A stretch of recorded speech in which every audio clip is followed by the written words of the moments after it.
Halo guys, selamat berjumpa kembali di Akur Channel. Kali ini Mimin akan membagikan kembali alur cerita Donghua, yang berjudul, Perfect World, episode ke-120, namun tak bosan-bosannya Mimin ingin mengucapkan maaf yang sebesar-besarnya, dikarenakan untuk video dan alur cerita tidak sama, jadi untuk videonya hanya sebagai bumbu pemanis saja ya guys. Baiklah, tidak usah basa-basi terlalu lama, selanjutnya kita langsung saja ke ceritanya.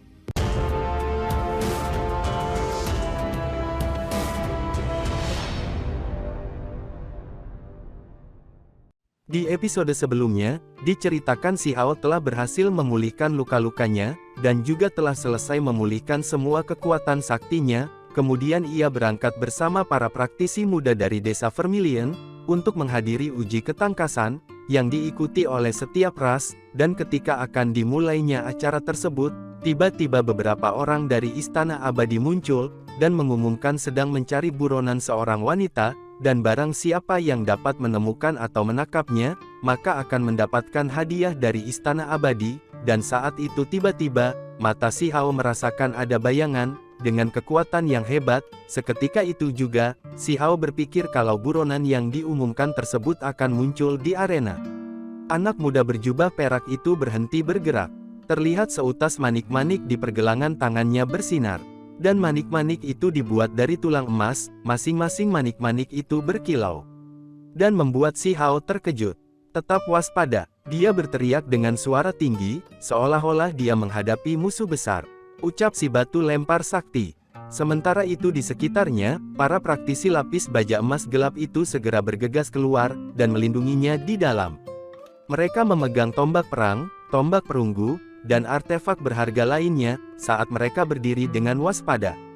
Tiba-tiba, cahaya yang mengalir menari-nari. Wanita berjubah perak itu segera menghancurkan sebuah jimat. Dia menggunakan metode rahasia untuk mengirim pesan.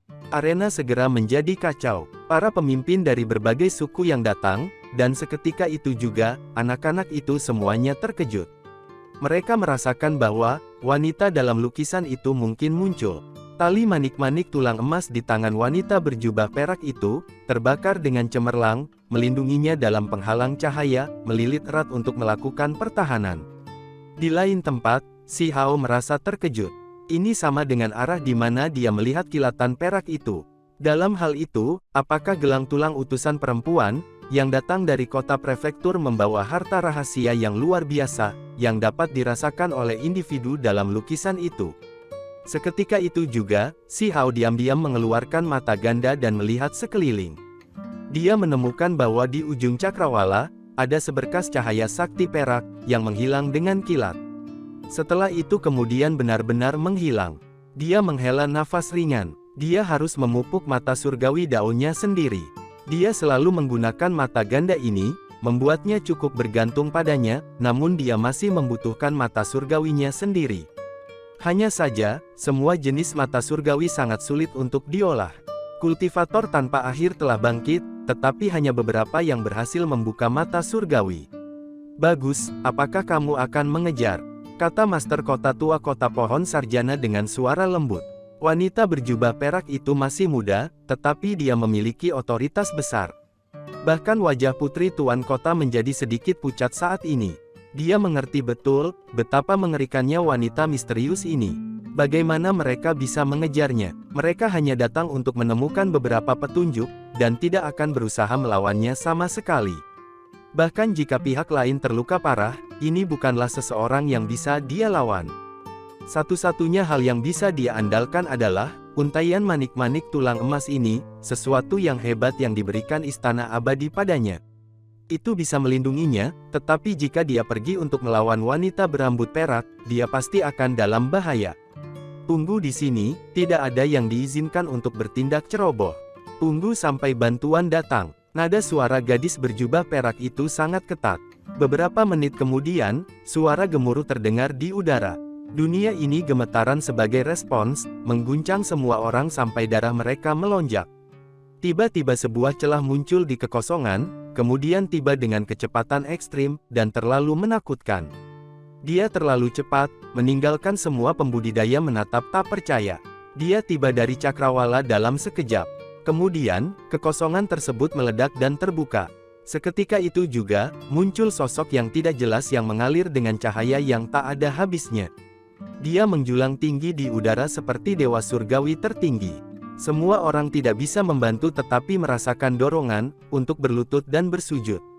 Mereka tidak bisa melihat tubuh aslinya. Dia dibungkus dengan simbol-simbol gemilang yang misterius dan kuat. Namun, mereka dapat merasakan bahwa ini adalah seorang laki-laki muda. Auranya bagaikan surga yang meluap. Dia seperti naga sejati yang muncul di dunia ini. Semua orang merasa seolah-olah jiwa mereka gemetar. Satu-satunya hal yang bisa mereka lihat dengan jelas adalah sepasang mata itu. Mereka sangat dalam, sedangkan adegan di dalam sangat mengejutkan. Ada bintang-bintang bergerak sekitar satu demi satu. Energi kacau memenuhi udara, seolah-olah langit dibuka kembali. Ini jelas sepasang mata, tetapi mereka menampilkan pemandangan yang mengerikan. Di tangannya ada tombak. Sekilas ada sebuah simbol bisa dilihat. Itu menakutkan hingga tingkat yang mengintimidasi. Seolah-olah itu akan bersembunyi kembali ke ketiadaan, senjata yang aneh dan menakutkan dan sangat ekstrim. Tombak kekosongan, tiba-tiba pikiran Si Hao melonjak. Ini adalah artefak berharga yang sangat sulit ditemukan, yang terbentuk dari tulang asli primitif binatang buas. Itulah sebabnya dia bisa langsung tiba dari kejauhan dengan menembus celah. Artefak berharga yang sangat kuat hingga tingkat ini, mungkin adalah sesuatu yang hanya dimiliki oleh satu-satunya anak muda dari Istana Abadi. Nilainya sangat beragam, karena terlalu sulit untuk didapatkan. Di mana? Suaranya tenang. Semua orang tahu bahwa ini pasti orang yang berkepala dingin penuh percaya diri dan kekuatan. Bagus, dia pergi ke arah itu, ucap wanita berjubah perak menunjuk ke arah luar kota. Baru sekarang ekspresinya sedikit membaik. Kamu tidak perlu khawatir. Gelang tulang emas yang kuberikan padamu benar-benar bisa melindungimu, kata kakek buyut Istana Abadi dengan tenang. Aku mengerti, ucap wanita berjubah perak itu mengangguk. Sementara itu di atas langit, pria muda yang memegang tombak kekosongan itu seperti Raja Sakti. Setiap inci dari dagingnya bergelombang dengan simbol sakti. Rambutnya yang panjang bertebaran. Dia menutup matanya dan diam-diam merasakan sekelilingnya. Gelombang kekuatan yang tampaknya mengandung kerahasiaan dan kekuatan menyapu tempat ini, membuat pikiran semua orang melompat. Untungnya, dia hanya mencari wanita berambut perak itu dan tidak berurusan dengan orang-orang di sini. Kalau tidak, para pemimpin suku dan pemuda mereka akan jatuh dengan lemah ke tanah. Seharusnya salah satu tubuh spiritualnya yang dengan sengaja membawaku ke sini. Beberapa saat kemudian, pemuda hebat dari Istana Abadi berbicara. Namun, dia masih tenang dan tidak bingung. Aku minta maaf, wanita berjubah perak menyalahkan dirinya sendiri, dan menundukkan kepalanya karena malu. Meskipun statusnya tidak biasa, dibandingkan dengan pria di depannya, perbedaannya terlalu besar. Pemuda hebat dari Istana Abadi pasti akan mengabaikan batas atas, dari alam yang lebih tinggi, dan memerintah lebih dari 3.000 provinsi. Tidak banyak orang yang bisa disebutkan dengan syarat yang setara dengannya. Kekuatan tombak besar itu luar biasa. Dia dapat menembus kekosongan, dan memungkinkannya untuk berkelok-kelok di bawah langit. Dan dia juga bisa pergi kemanapun yang dia mau. Tiba-tiba, dia berhenti lagi, tidak berjalan keluar. Dia berkata pada dirinya sendiri, mungkin dia masih mencoba membingungkan aku. Itu mungkin bukan tubuh spiritual. Tubuh sejatinya mungkin ada di sini juga. Matanya menyapu semua orang lagi. Denyut jantung semua orang meningkat, merasakan tekanan luar biasa. Jiwa mereka akan meledak. Kekuatan macam apa ini? Hanya tatapannya saja sudah sulit ditahan. Kalian semua, lanjutkan pencarianmu. Jika ada sesuatu, segera laporkan kepada aku. Pemuda hebat dari Istana Abadi memegang tombak kekosongan, dan dengan kekuatannya, kekosongan itu ditusuk. Seketika itu juga, suara menderu yang luar biasa terdengar. Dia menembus kekosongan dan bergegas keluar kota. Si Hao melihatnya pergi. Dia cukup iri dengan tombak itu. Ini adalah harta yang tak ternilai. Kapan dia bisa mendapatkan sesuatu seperti itu juga? Ketika dia berada di alam bawah, dia tahu bahwa Si Yi juga memiliki artefak berharga yang serupa. Sayangnya, hal semacam ini hanya bisa ditemukan dan tidak dimohonkan. Sulit ditemukan di seluruh dunia. Hanya mereka yang beruntung bisa memilikinya. Pada saat yang sama, Si Hao memikirkan rumor itu. Dia belajar dari Gunung Abadi, ketika dia berada di alam yang lebih rendah bahwa, seorang praktisi mata ganda muncul di alam yang lebih tinggi juga, kekuatannya mengguncang provinsi surgawi. Dia sangat luar biasa, dan kemudian, dia bergabung dengan Akademi Surgawi. Apakah itu dia? Si Hao tidak tahu, dia bahkan tidak bisa memastikan apakah Si Yi masih hidup. Setelah acara ini, hati orang-orang di arena naik dan turun. Anak-anak dari setiap suku semuanya frustrasi.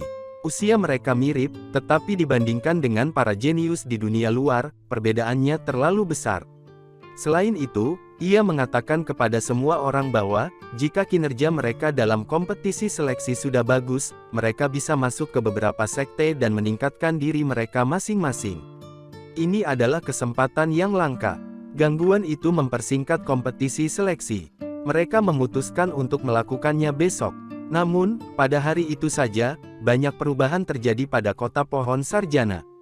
Ada beberapa tokoh misterius yang datang ke kota. Mereka semua mencari sesuatu. Orang-orang ini memiliki kekuatan luar biasa. Praktisi agung. Tiba-tiba saja pikiran Si Hao melonjak. Dia melihat beberapa orang yang semuanya berada di ranah praktisi tertinggi. Dan mereka di sini hanya untuk mengumpulkan informasi. Dia menjadi lebih berhati-hati. Orang-orang yang datang lebih tangguh. Dan mereka berkeliaran tentang tempat ini. Jelas bahwa mereka berasal dari kekuatan yang berbeda. Mereka semua mencari gadis berambut perak itu. Dan itu adalah situasi yang cukup tidak teratur. Apa sebenarnya yang dia lakukan untuk membuat begitu banyak orang bergegas? Gumam Si Hao menjadi bingung. Keesokan harinya, di dalam arena, para pemuda dari setiap suku hadir. Kompetisi seleksi dimulai. Ini adalah tahap di mana semua orang telah berkumpul. Pemilihan kota negara kami sederhana. Tidak perlu pertempuran hidup dan mati. Hal utama adalah untuk menguji potensi kamu. Kali ini, jika ada seseorang yang bisa bangkit, maka itu akan lebih baik. Jika mereka tidak memiliki kekuatan seperti itu, selama bakat mereka cukup bagus, mereka juga bisa dipilih oleh beberapa warisan. Ini adalah kesempatan bagi setiap pemuda. Di dalam arena ada perisai batu yang kuat. Ada juga kuali perunggu yang sangat berat. Tes pertama adalah kekuatan fisik. Pemuda desa Vermilion semua mengusap kepalan tangan mereka, dan menyekat telapak tangan mereka. Mereka berjalan satu demi satu. Orang-orang suku lain juga seperti ini. Mereka mengatur pernapasan mereka, dan mengedarkan kekuatan tubuh mereka. Saat ini terlihat, di samping, seorang pemuda segera mengangkat kuali tembaga 6 jin. Ini tidak buruk, dan menarik perhatian orang lain. Awasi aku, ucap pemuda suku Black Tiger berjalan keluar. Bagian atas tubuhnya terbuka, memperlihatkan kulit perunggunya yang berkerlap-kerlip. Dia melepaskan teriakan nyaring, dan dia segera mengangkat kuali besar 9.000 jin tersebut. Ini murni kekuatan tubuh fisiknya. Untuk pemuda desa yang normal, itu sangat mengesankan. Semua orang mulai bersorak. Ketika kedua tangannya bergerak, ada kekuatan puluhan ribu jin. Ketika dia dewasa, dia pasti akan menjadi pria yang kuat. Si Hao juga berada di dalam arena. Dia dengan santai mengangkat batu kilangan sebelum meletakkannya. Dia tiba-tiba mengangkat kepalanya dan melihat ke kejauhan, dan memperlihatkan ekspresi kaget. Cahaya keemasan yang cemerlang menerangi seorang individu. Seolah-olah nyala api besar melonjak, menerangi setengah langit. Itu adalah seorang pemuda yang memiliki sepasang sayap emas. Dia tiba melalui langit, dan auranya menutupi dunia. Orang itu adalah Zhengu. Ada beberapa orang yang datang, tanpa kekurangan praktisi tertinggi di antara mereka. Ketika mereka melihat ini, mereka semua terguncang. Mereka tidak bisa menahan tangis. Bakat ras roh yang luar biasa, makhluk tertinggi muda yang memegang darah kental saat lahir. Langit telah menganugerahkan darah kental padanya, berubah menjadi tombak. Itu adalah kekuatan bawaan yang dikabarkan bisa menembus segalanya. Beberapa praktisi terguncang. Mereka mengenali identitasnya. Si Hao terkejut. Pada hari yang sama, bakat luar biasa lainnya datang. Ini jelas tidak normal. Apakah mereka semua datang untuk wanita berambut perak itu?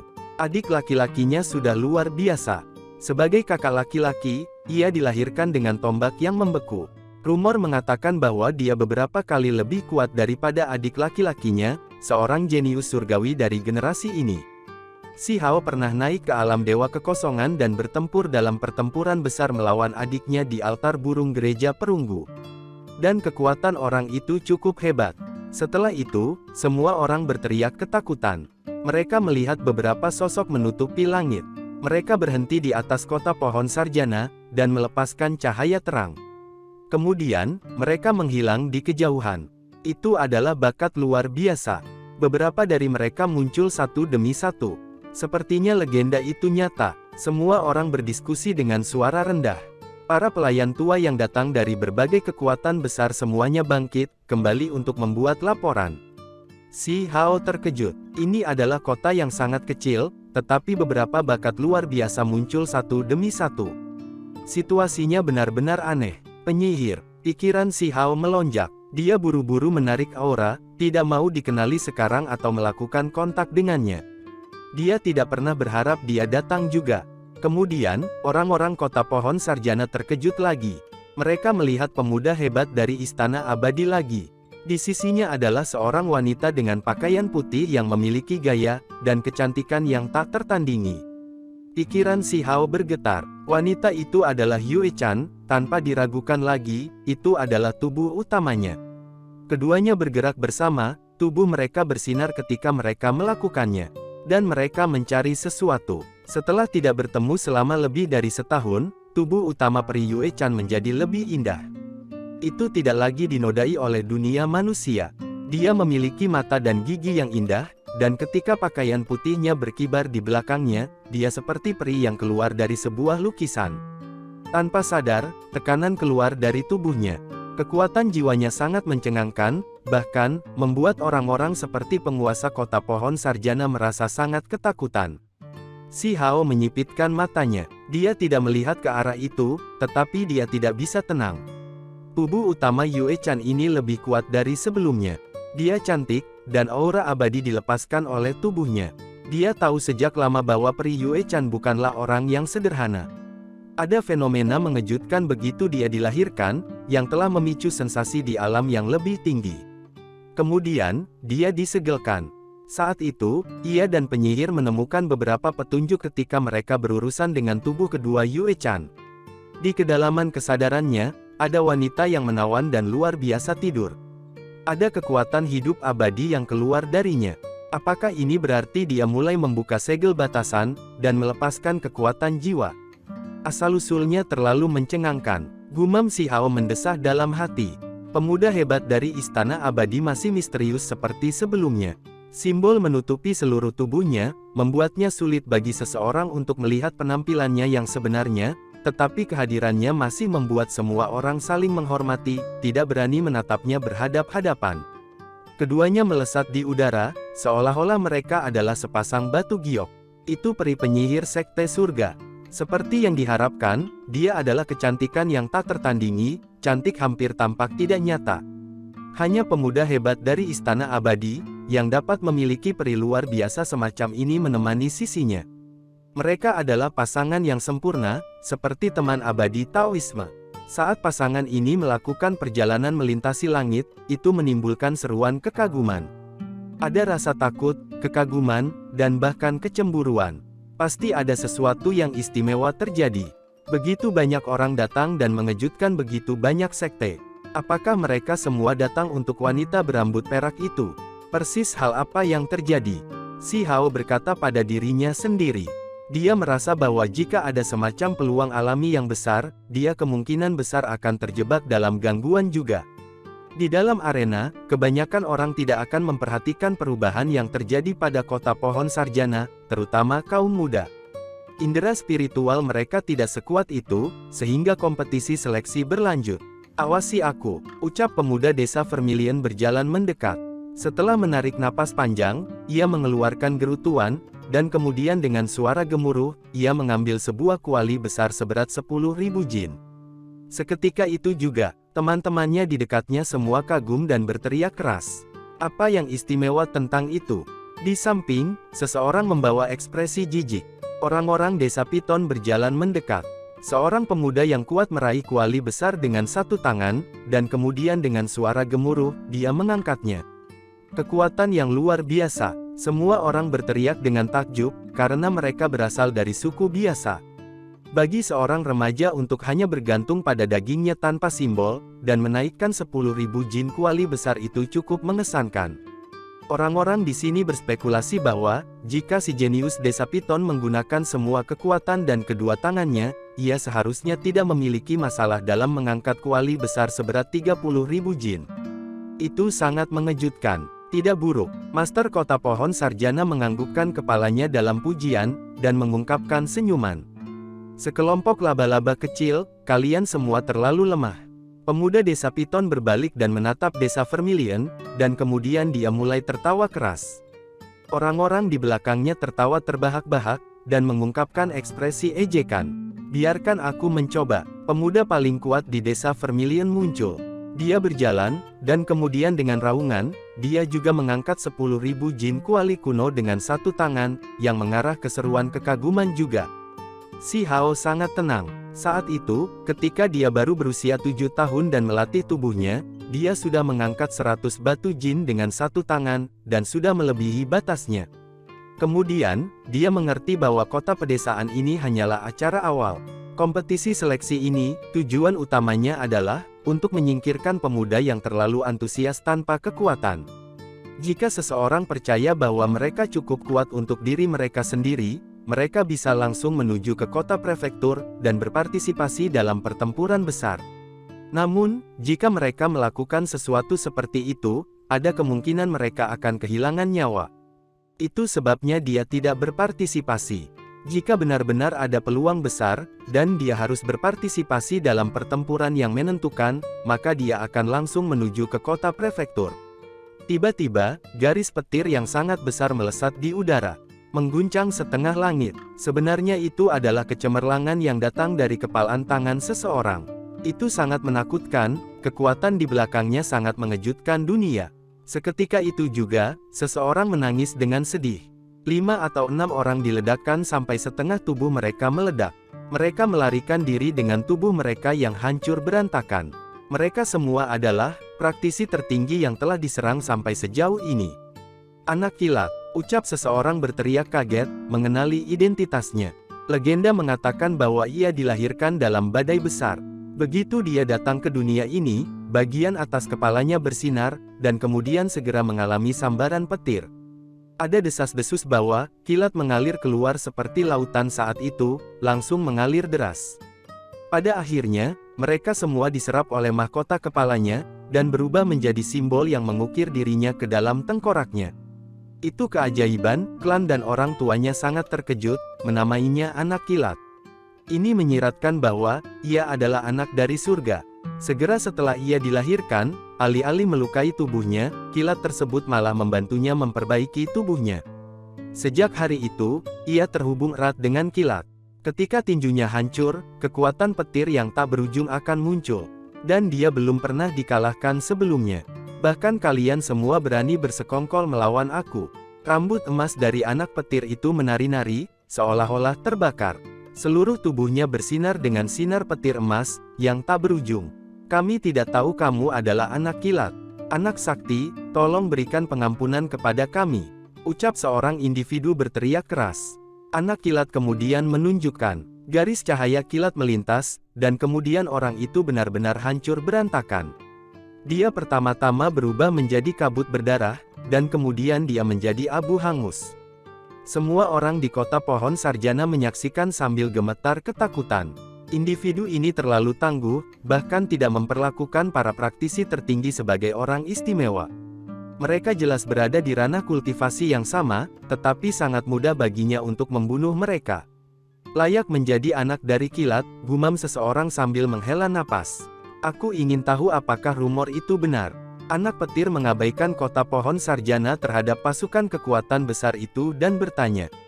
Orang-orang yang ada di sana menatapnya dan semua menggigil ke dalam. Anak kilat ini menerima perlindungan dari surga. Dia menderita serangan guntur segera setelah dia lahir, tetapi dia tidak hanya tidak mati, malah sebuah simbol terkondensasi di tengkoraknya. Dia adalah salah satu jenius surgawi yang paling kuat di dunia. Seorang praktisi agung tua membuka mulutnya dan berkata, dunia luar semua mengatakan bahwa wanita berambut perak itu memperoleh beberapa peluang alami yang besar, dan itulah sebabnya, dia akhirnya dikejar oleh anak muda hebat dari Istana Abadi. Ceritakan poin-poin utamanya, ucap anak dari kilat berkata dengan suara yang dalam. Praktisi agung tua itu buru-buru menambahkan, seseorang berkata bahwa dia mendapatkan harta tertinggi, peti mati tembaga 3 dunia. Orang lain berkata bahwa, dia menemukan aula tertinggi. Adapun yang mana sebenarnya, kita tidak pernah ada yang tahu. Ucap praktisi agung tua itu menjelaskan. Yang lain buru-buru mengangguk, setuju dengan apa yang dia katakan.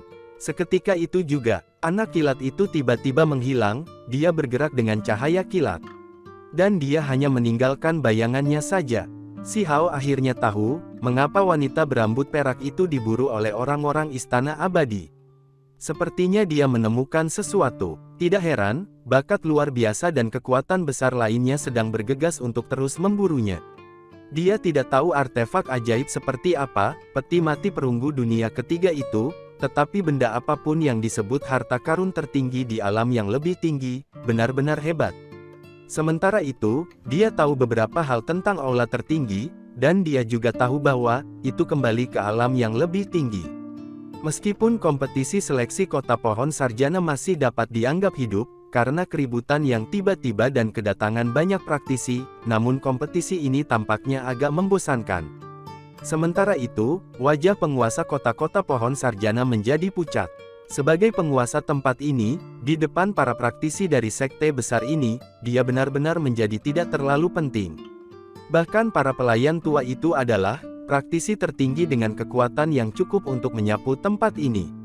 Anak-anak, kita harus pergi. Ucap kakek ketiga merasa seolah ada yang tidak beres. Begitu kompetisi seleksi berakhir, mereka segera bersiap untuk pergi. Pemuda desa Vermilion sangat kecewa, karena mereka benar-benar dikalahkan. Kota pedesaan hanya memilih 10 individu terbaik. Ada beberapa pemuda dari suku terdekat, jadi tidak ada seorang pun dari desa Vermilion yang mendekati 10 besar. Haha, laba-laba kecil, dengan patuh bersembunyi di desamu, atau kalau tidak, itu akan berbahaya. Beberapa orang dari desa Piton tertawa keras. Salah satu orang mereka masuk 10 besar, dan secara terbuka memprovokasi desa Vermilion. Sepanjang jalan, siput bercangkang hitam merangkak agak cepat, tetapi sepanjang jalan beberapa ratus mil, itu agak ketakutan. Dari waktu ke waktu, cahaya akan muncul di langit. Jelas bahwa para praktisi bertempur dalam pertempuran besar. Hamparan kecemerlangan muncul di kejauhan. Seorang laki-laki duduk di kehampaan, sementara dikelilingi oleh simbol. Dia dikelilingi oleh matahari besar, membuatnya terlihat sangat suci. Ada juga cahaya menyala di sekelilingnya. Dia juga datang, gumam si Hao yang mengenalinya. Itu adalah Teng Yi klan api emas. Di masa lalu, mereka berkelahi. Ini adalah individu yang sangat menakutkan. Jika bukan karena tubuh sejati pihak lain yang dibatasi, maka akan sulit untuk memutuskan siapa yang akan menjadi pemenang. Pada saat ini, dia sedang bertarung hebat melawan sekelompok semut emas. Setiap semut seukuran sapi besar. Mereka semua adalah makhluk berdarah murni dan sangat ganas. Kelompok semut emas memiliki daging yang sangat kuat. Sulit bagi artefak berharga untuk melukai mereka. Jika orang lain menemukan satu, itu akan sulit bagi mereka untuk menang, tetapi Teng Yi saat ini berjuang melawan seluruh kelompok semut emas tersebut. Hebat, satu orang yang berperang hebat melawan ras semut emas, mengerikan seperti yang diharapkan. Layak menjadi ras api emas, Teng Yi yang tak tertandingi. Seseorang mengawasi dari kejauhan, terengah-engah. Orang-orang desa Vermilion lewat. Mereka semua menggigil ketakutan. Siput besar meningkatkan kecepatannya dan melarikan diri dari tempat ini.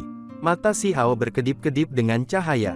Dia ingin bertarung melawan orang-orang ini, tetapi saat ini, dia tidak bisa mengekspos dirinya sendiri. Hukum alam masih diisi ulang, jadi dia tidak bisa bertindak sembarangan. Lebih baik jika aku secara diam-diam mengambil peluang alami, kata si Hao pada dirinya sendiri. Dia tidak tinggal di sini dan mengikuti orang-orang desa Vermilion kembali. Mereka berhasil melewati jalan berbahaya ini.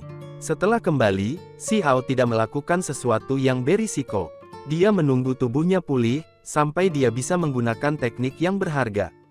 Namun sebelum itu, dia akan melakukan apa saja dengan cepat dan singkat. Selama hari-hari ini, suku-suku yang berdekatan semuanya tidak tenang. Tak satu pun dari mereka berani pergi berburu, karena ada praktisi yang berkeliaran di pegunungan dan pertempuran sengit terjadi dari waktu ke waktu. Rumor mengatakan bahwa wanita berambut perak tidak melarikan diri, bahwa dia bersembunyi di wilayah ini. Para praktisi yang berkeliaran di sekitar daerah ini terus mencarinya. Sementara itu setelah 5 hari, akhirnya selesai, tubuh Si Hao melonjak dengan cahaya warna-warni. Dia tidak perlu membatasi dirinya lagi. Simbolnya sudah diisi kembali, menjadi sepenuhnya lengkap. Dia bisa menggunakan teknik berharga lagi. Dia merasakan kekuatan yang belum pernah terjadi sebelumnya.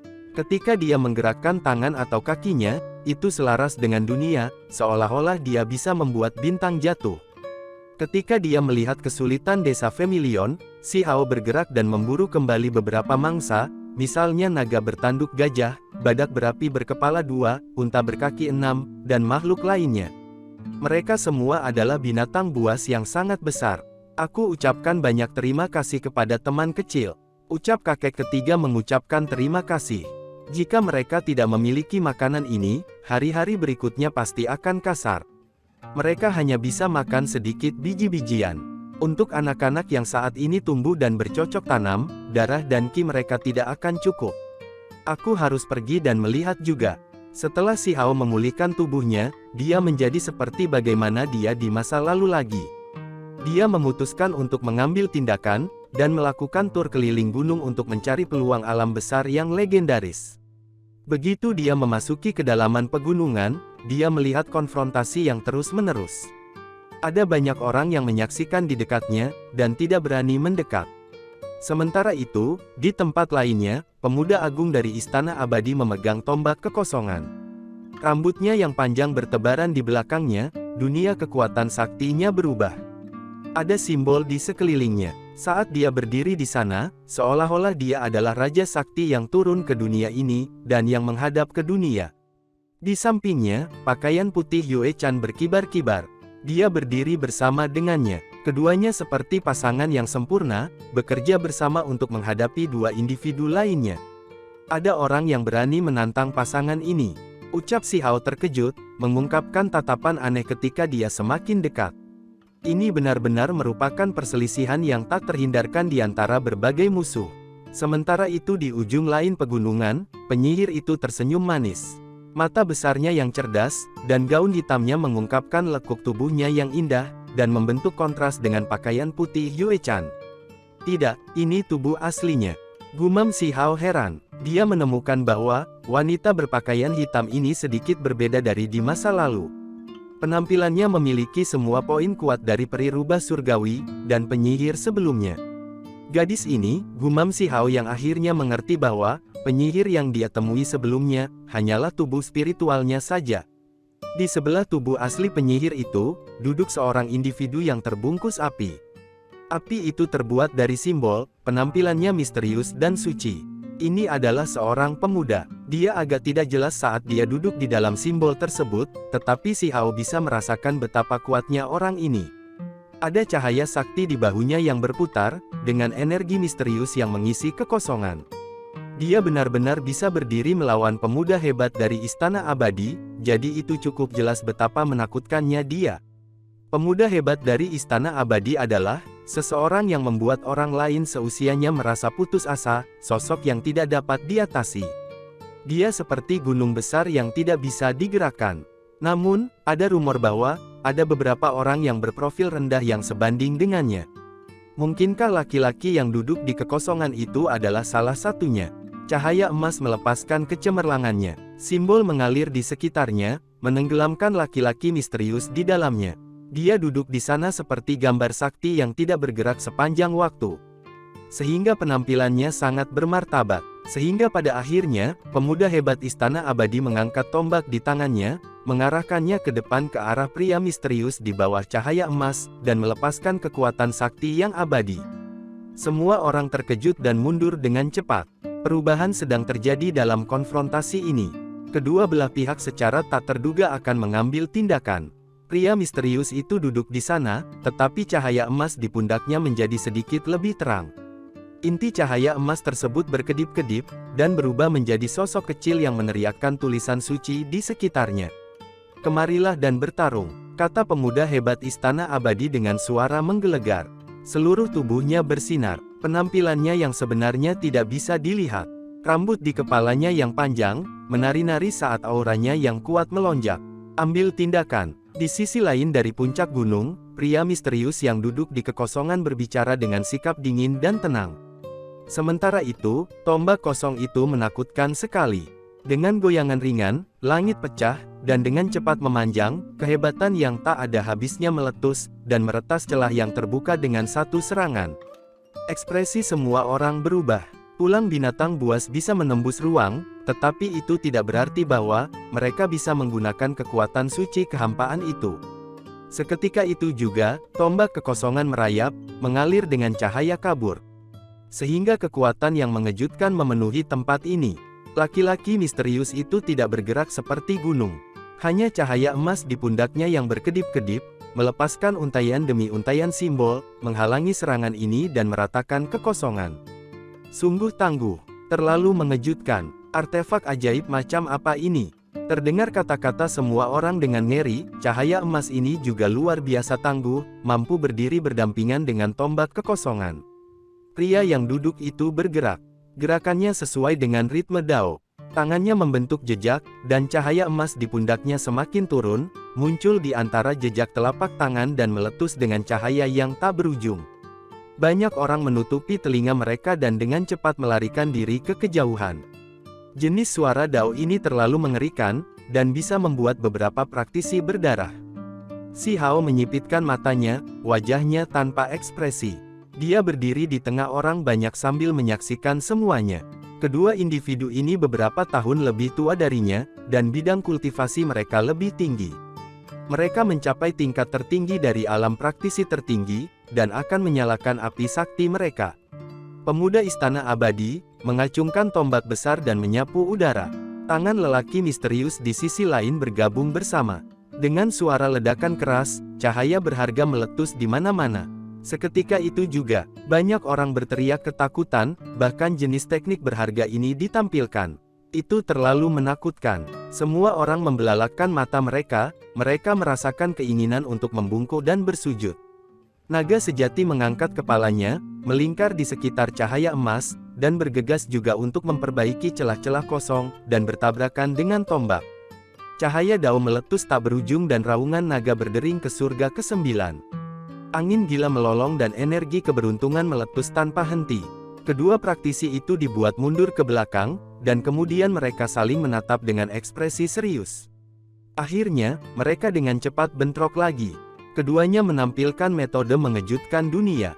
Teknik berharga Dao Abadi. Seseorang berteriak tanpa sadar, untuk dapat merasakan ini bahkan dengan jarak yang begitu jauh di antara mereka, bagaimana mungkin ini tidak membuat mereka terkejut. Rumor mengatakan bahwa latar belakang Istana Abadi itu misterius, raungan naga yang memekakkan telinga berdering di udara. Laki-laki misterius di sisi lain mengacungkan tangannya. Naga sejati melonjak, dan kekuatan saktinya tak tertandingi. Mata si Hao berkedip-kedip dengan cahaya.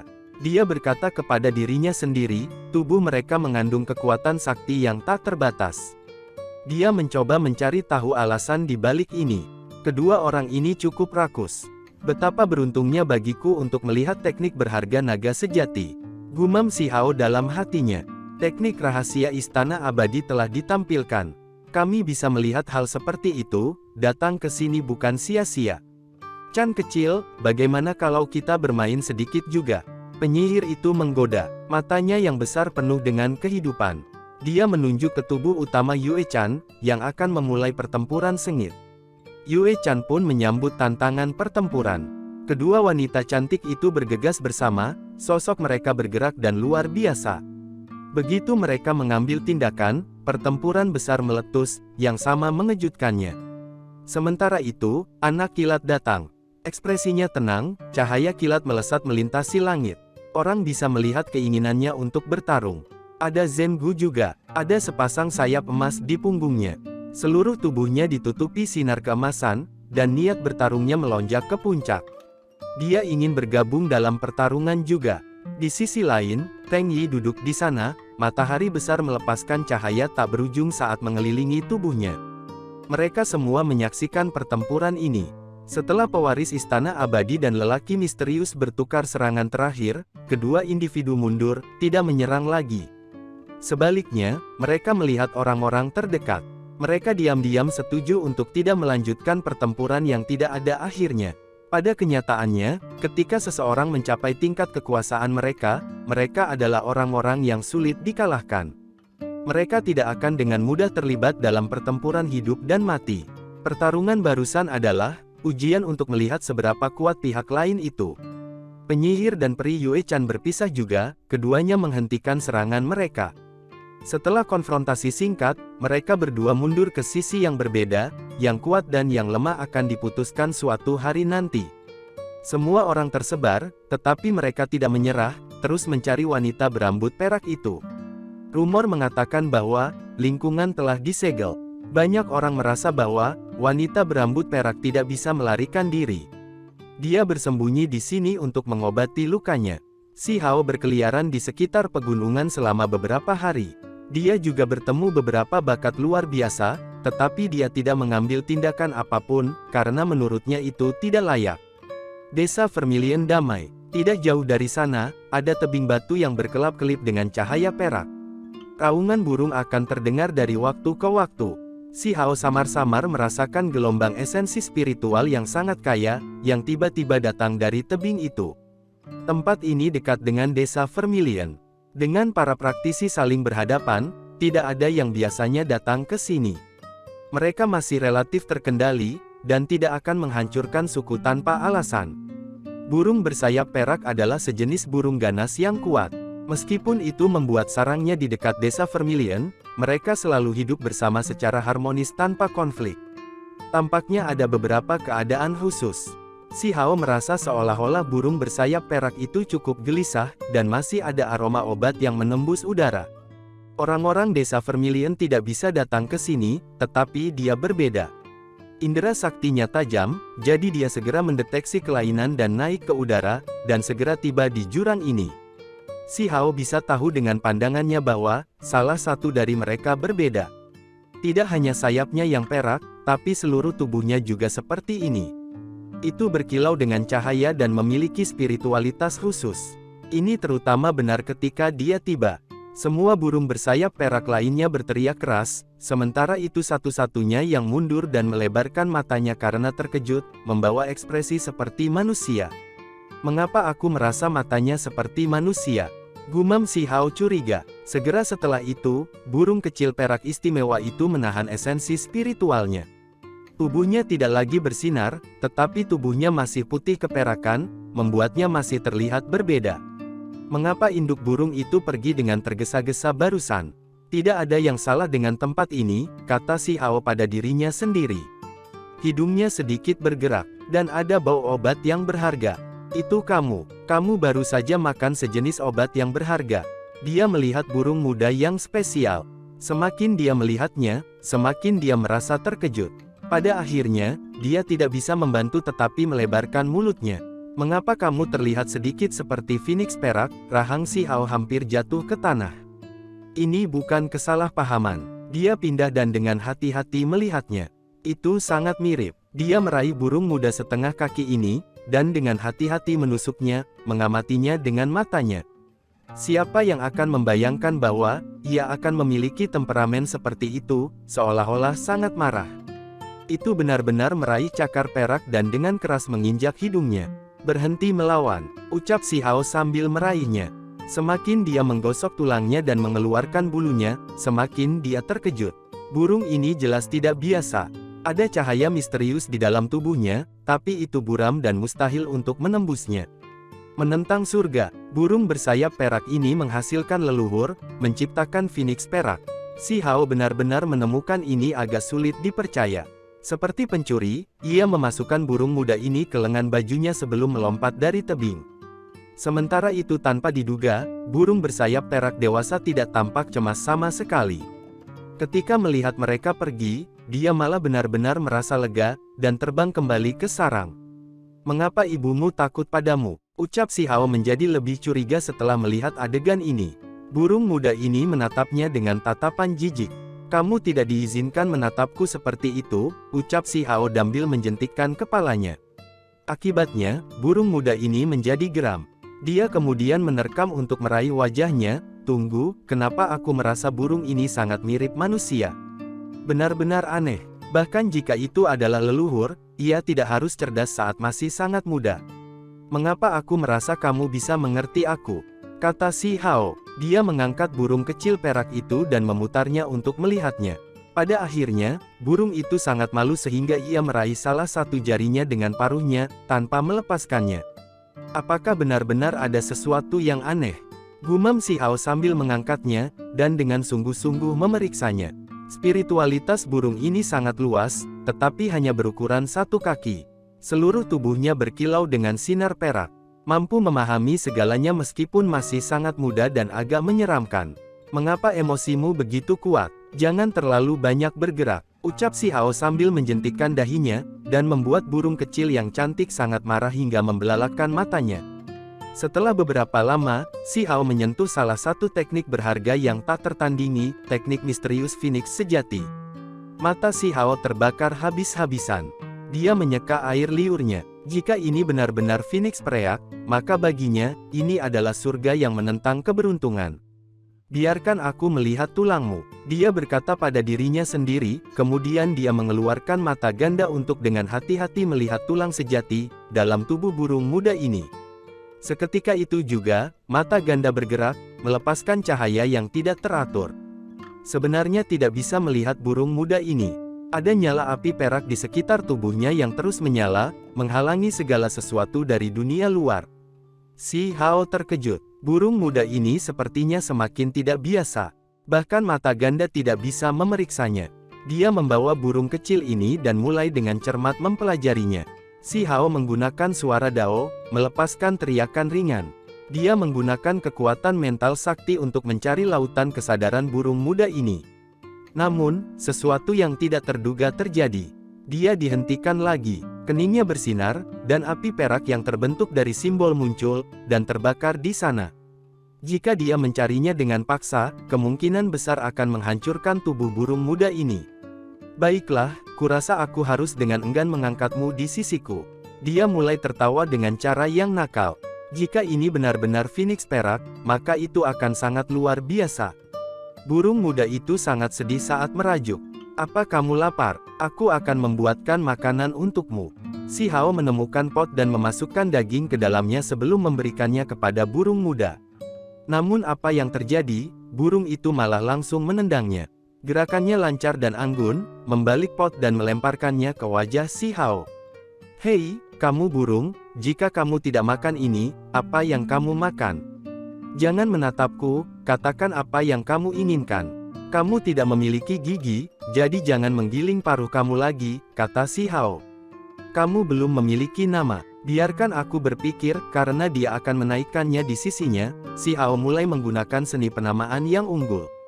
Sebelumnya, aku juga memiliki beberapa burung sakti yang menguntungkan di sisiku. Aku memberi mereka nama yang terdengar terbaik. Kamu ingin dipanggil apa? Ucap Si Hao sambil melihatnya.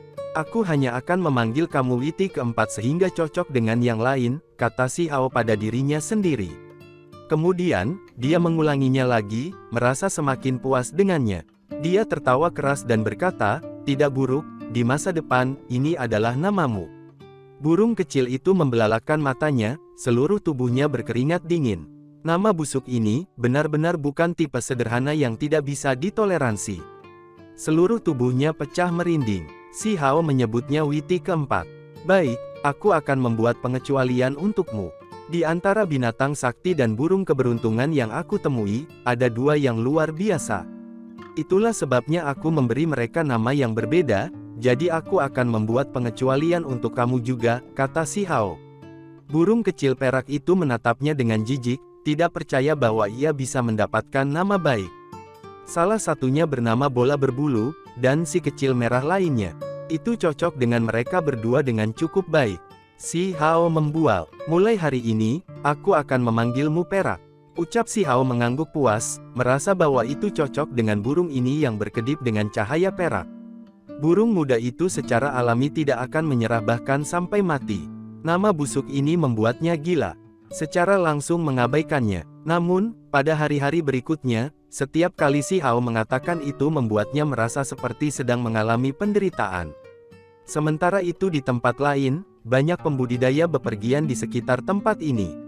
Yue Chan, anak petir, Teng Yi, Zhengu dan yang lainnya semuanya telah bersatu dengan yang lain, meninggalkan pencapaian pertempuran yang menakutkan dan menciptakan keributan. Namun, tidak peduli bagaimana mereka mencari, mereka tidak dapat menemukan wanita berambut perak. Sebagai hasilnya, mereka mengundang seorang praktisi ramalan yang sangat terkenal, memintanya untuk melakukan ramalan dan menyimpulkan, apakah wanita berambut perak itu masih ada di sini, apakah dia lolos atau tidak. Sementara itu si burung perak berusaha melarikan diri, ia melarikan diri keluar desa Vermilion, tetapi kebetulan bertemu pertempuran antara anak petir dan individu kuat lainnya.